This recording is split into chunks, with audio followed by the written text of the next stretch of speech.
You ask Tiger to solve. This deals with linear equations with one unknown. The final result is k equals -3/17.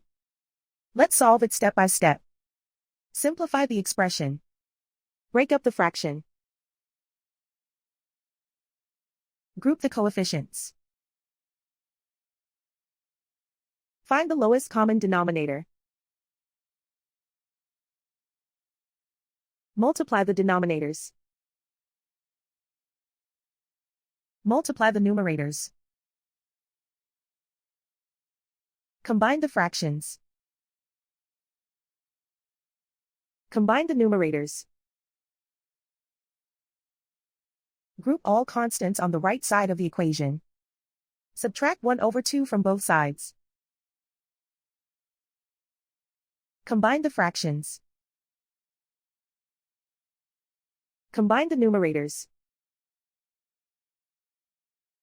Reduce the zero numerator. Simplify the arithmetic.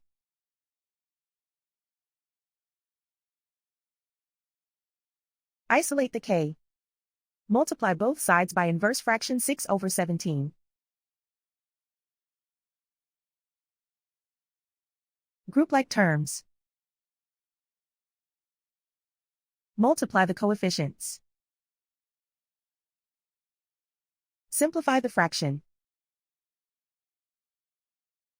Multiply the fractions.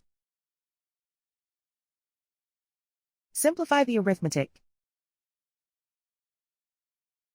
And so the final result is k equals -3/17.